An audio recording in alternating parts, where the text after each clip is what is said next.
Welcome to CARICOMP Insider, where high-tech facial recognition meets real-world intelligence.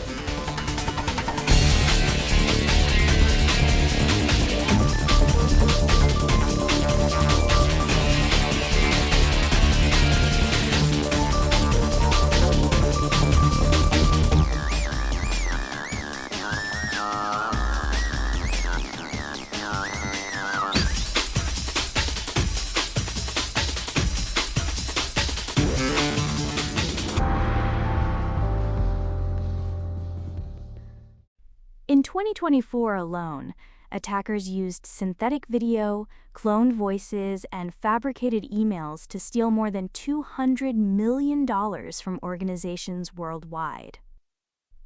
Not through hacking. Through fooling people into believing they were talking to someone real. That number comes from fraud cases where deepfakes, AI-generated audio, video, and images were the weapon. And this isn't about celebrity face swaps or viral pranks anymore. Attackers are now fabricating live video calls with executives, cloning the voice of a CFO to authorize wire transfers, even generating fake employee videos to trick IT teams into handing over passwords. If you've ever been on a video call at work, or even just answered a phone call from your bank, this story is about you. According to Corporate Compliance Insights, deepfakes have crossed a threshold. They're no longer just a cybersecurity headache. They're now a board-level liability, which means legal teams, compliance officers, and investigators all own this problem. And regulators are already moving. So the question running through this entire story is, when the evidence itself can be manufactured, how does anyone prove what's real? Start with the fraud itself. A fake video of an employee asks IT to reset a password.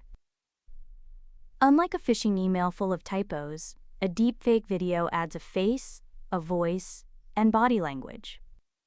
It feels credible in a way a text-based scam never could. That's why these attacks work. They don't exploit software vulnerabilities. They exploit human trust. Now widen the lens.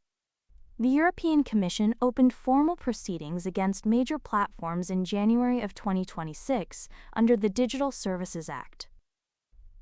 Regulators are using systemic risk provisions, online safety duties, and consumer protection powers, but those tools don't line up neatly. According to the Bloomsbury Intelligence and Security Institute, these are parallel but unaligned investigations, which means companies operating across borders face overlapping rules that sometimes contradict each other. On top of that, the EU AI Act includes a mandate taking effect in August of 2026 that requires clear labeling of AI-generated media. That's not a suggestion. That's a legal obligation. For anyone running a business, it means compliance teams can't treat synthetic media as someone else's department anymore.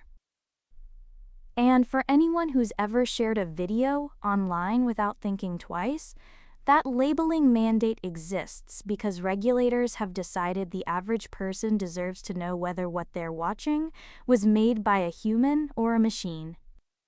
So what about catching deepfakes after the fact? This is where the story takes a turn that should worry everyone.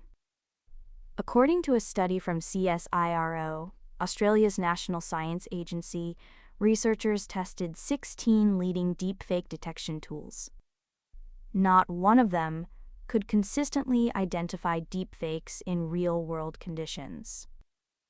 A separate evaluation of 5 detectors found every single one failed, producing both false positives and false negatives, flagging real videos as fake and letting fake ones through. That's not a minor accuracy gap. That's a tool telling you a genuine video is manipulated or telling you a fabricated video is clean. For an investigator building a case, staking your professional credibility on one of those tools is a gamble. For a jury weighing evidence, it's a coin flip dressed up as science. The deeper issue, according to researchers published in the National Institutes of Health, is that enterprise-grade deepfake detectors are designed to assess identity authenticity, not general media editing. That distinction matters enormously. Detection asks, was this video altered? Authentication asks, can we prove where this video came from, who created it, and whether the chain of custody is intact? Those are very different questions.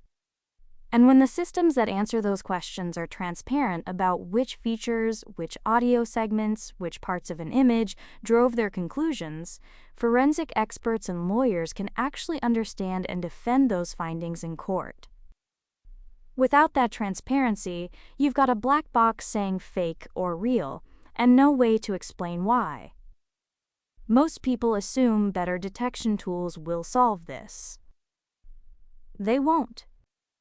The shift that's already underway, from detection to authentication, from asking, is this fake, to proving this is real, that's the harder path, but it's the only one that holds up when someone challenges your evidence under oath. Deepfakes started as internet pranks. Then they became fraud tools that cost organizations hundreds of millions of dollars. Now regulators treat them as a governance obligation, and the investigators who can prove what's authentic, not just flag what's suspicious, are the ones who'll still be trusted. Whether you're building a case or just deciding whether to believe the next video that lands in your inbox, the same question applies. Can you prove it's real? The full story's in the description if you want the deep dive.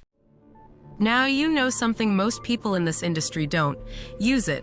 And when you're ready to put it to work, caracomp.com. We'll see you tomorrow.